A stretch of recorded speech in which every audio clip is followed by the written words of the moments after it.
Estimado Padre Pedro, quería consultarle qué es más importante, la oración o la acción.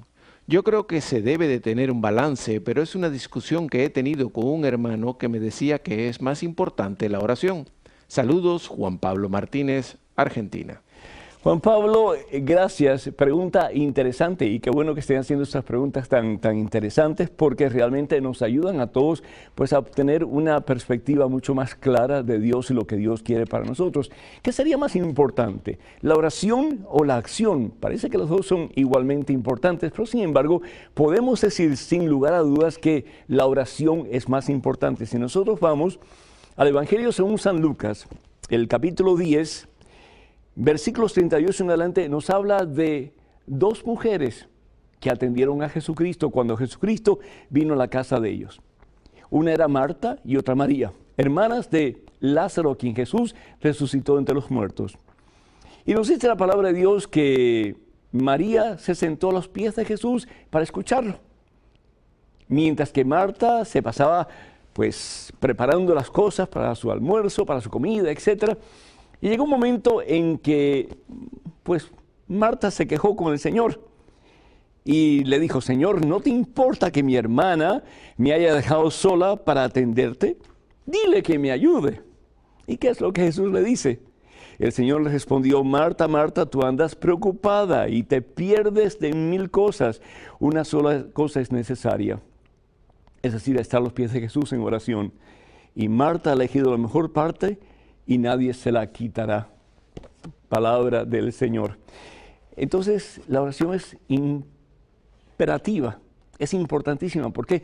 Porque es a través de la oración que yo comienzo a tener una relación más íntima y estrecha con Jesucristo.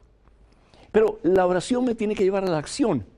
Es decir, la oración me tiene que llevar a ser más y más como Jesús. Si yo voy a estar a los pies de Cristo Jesús en oración, ¿es para qué? Para identificarme con Jesús y para que Jesús se pueda unir más y más a mí, de tal forma que pueda ser como San Pablo, es Cristo Jesús quien vive en mí. Jesús vive en mí de pies a cabeza. Jesús es quien me dirige, quien me guía. Él es el centro de mi vida, Él es mi todo. Puedo llegar a decir eso. Pero ¿cómo lo puedo llegar a decir? Solamente a través de la oración. Pero a medida que yo me uno a Jesús en la oración, a medida que yo permito que Jesús llene todo mi ser de su presencia, entonces, ¿qué es lo que tengo que hacer? Pues hacer lo que haría Jesús, servir a los demás, darse a los demás. Entonces ahí la acción que viene a ser la consecuencia de mis oraciones. Hice de este mundo uno mejor. El domingo, como estaba diciendo anteriormente, pues estamos celebrando una fiesta muy importante y es la fiesta de la Asunción de nuestra Santísima Madre al cielo. Y hay personas que pueden decir, bueno, pues eso no está en la Biblia. ¿Dónde está eso en la Biblia? Hermanos, no todo lo que nosotros creemos como cristianos está explícitamente en la Biblia.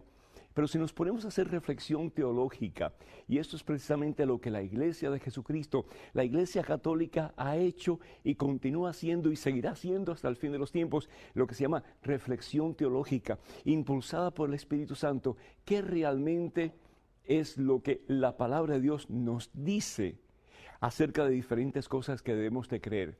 Y una de las doctrinas o uno de los dogmas de la Iglesia Católica es que María fue asunta al cielo.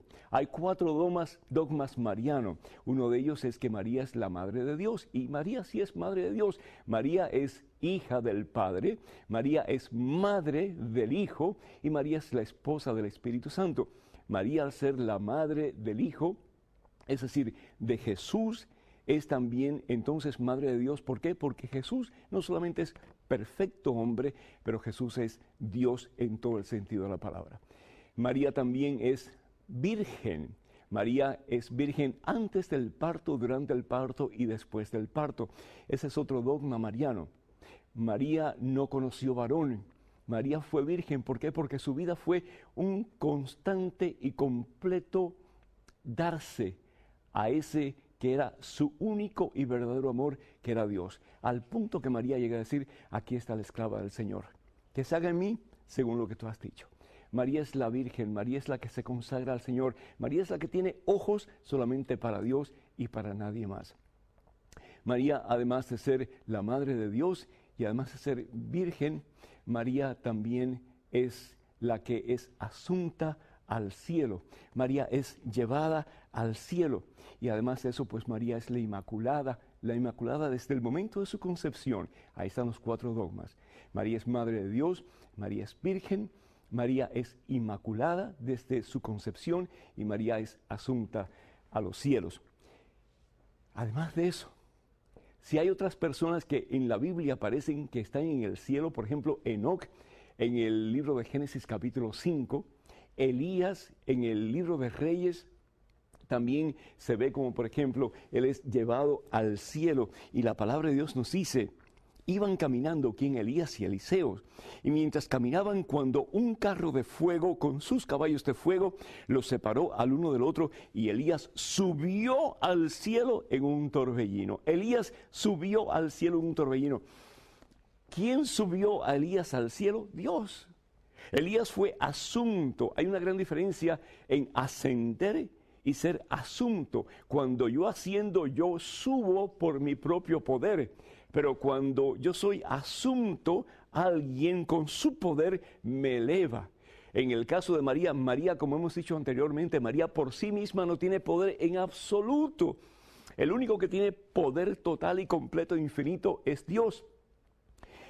Y es Dios quien eleva a María, quien lleva a María a su propia presencia. Si Elías pudo estar en el cielo, si Enoc pudo estar en el cielo, si en el Evangelio según San Mateo capítulo 17, comenzando con el versículo 1, vemos como Elías y Moisés están junto a Jesús y ellos están realmente ya en la gloria de Dios, como María Santísima, la mujer que no hace otra cosa sino que la voluntad de Dios, porque los demás pecaron. Pero María que no hace otra cosa sino que la voluntad de Dios, María que es esclava del Señor, María que es la mujer entregada en su totalidad a Dios, ¿cómo no va a estar en la presencia de Dios? Además de eso, María es la madre de Jesús, María es la madre de Dios. ¿No quisieras tú que tu madre estuviera contigo? ¿No quisieras tú, si tú fueras Jesús, que tu mamá estuviera contigo? Yo no quisiera otra cosa más grande, sino que tener a mi mamá al lado mío. Yo extraño muchísimo a mi madre. Mi madre murió hace poco. Yo sé que está en los brazos del Señor. Pero cómo yo quisiera ver a mi madre. Cómo yo pudiera decirle a ella cuánto la amo, cuánto la quiero, cuánto doy gracias a ella por todo lo que hizo por mí. Cuánto no habrá hecho María Santísima por Jesús cuando era niño, cuando estaba en sus brazos, cuando estaba creciendo, cuando le enseñaba la palabra de Dios y los caminos del Señor. Como hombre, Jesús fue formado a través de los ejemplos y las enseñanzas de su Madre María. ¿Cómo Jesús no va a querer tener a María a su lado?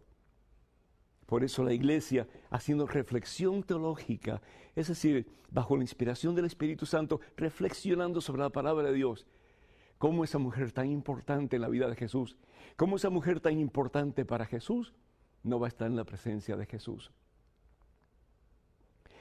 Algo que es supremamente necesario para nosotros como los cristianos es ver a María no como una mujer distante y separada de nosotros, pero como una mujer que nosotros podemos imitar. Una persona de carne y hueso como tú y como yo que podemos imitar. Y eso es lo que la Iglesia nos quiere enseñar acerca de María. Que si María pudo decir sí a Dios, tú y yo tenemos el poder, la autoridad, la gracia para decirle también sí a Dios. No de vez en cuando, hermano, no cuando las cosas resulten fácil, pero en este preciso momento, yo no sé cuál es tu problema, yo no sé cuáles son tus tentaciones, yo no sé cuáles son las embestidas con que Satanás está tratando de destruirte a ti y a través de ti a un montón de personas. Pero tú en este momento tienes la fuerza de Dios, tú en este momento tienes el poder de Dios, tú en este momento tienes la gracia de Dios para, igual que María, decirle sí a Dios. La Iglesia nos presenta santos, es decir, hombres y mujeres que han consagrado su vida al Señor. ¿Para qué? Para que nosotros, siguiendo su ejemplo, imitando su ejemplo, podamos decir lo mismo al Señor. Aquí estoy, aquí está tu siervo, aquí está tu sierva, aunque me cueste lo que me cueste, no lo voy a hacer solo, no lo voy a lograr solo. Lo voy a lograr con la gracia de Dios. Y si Dios está conmigo, yo todo lo puedo en Él que me fortalece. Y si Dios está conmigo, lo imposible se hace posible y mía será la victoria. Desafortunadamente, hermanos, vivimos en una sociedad demasiado pesimista. ¿Y por qué tan pesimista? Porque hay una terrible ausencia de Dios. Vivimos en una sociedad secularizada, donde lo importante soy yo, donde lo importante es lo material, donde lo importante es lo que yo puedo obtener materialmente para satisfacer el vacío que hay en mi corazón. Pero ¿sabes una cosa? Lo hemos dicho anteriormente y lo seguiremos diciendo hasta que nos quedemos sin aire. El vacío que tú tienes en tu corazón y el vacío que yo tengo en el mío, nada material lo puede llenar. Los placeres del mundo no lo pueden llenar.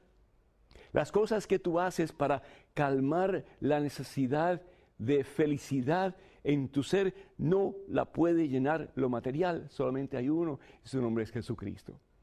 Y María Santísima entiende esto perfectamente bien. Por eso María es la mujer de gozo. A pesar de sus múltiples dolores, a pesar de el estar viendo a Jesús colgando un día en una cruz, en un madero, ella puede exclamar desde lo profundo de su ser aquellas palabras que le dijo a Isabel cuando se encontró con ella: mi alma proclama la grandeza del Señor y mi espíritu se goza, mi espíritu se goza, mi espíritu se goza en el Dios que me salva. Jesús, Hijo de María, ¿cómo no va a querer tener a esa joya tan especial cerca de Él? La que más fiel le ha sido, la que más le ha amado, la que más dio por Él para que Él pudiera desarrollarse como ser humano y pudiera llevar su palabra al mundo entero. ¿Cómo no querer tener a esa persona cerca de Él, a su propia madre? Los hermanos protestantes y evangélicos que piensan que al declarar ese dogma de la Asunción de María estamos tratando de igualar a María con Dios, no hay nada más errado que eso que se dice. María no es Dios. María no tiene poder por sí misma. El poder de María yace en una sola cosa: la intensidad de su amor por ese que es su amado, que es Dios, y sí, ese Dios hecho hombre, que es Jesucristo, su Hijo, su Señor y su Salvador. Que imitando a María, tú y yo, podamos un día estar en la presencia de Dios, en la gloria de Dios, que podamos ser levantados por el mismo Dios, resucitados por el mismo Dios y experimentar la vida nueva que solo en Cristo Jesús podemos obtener.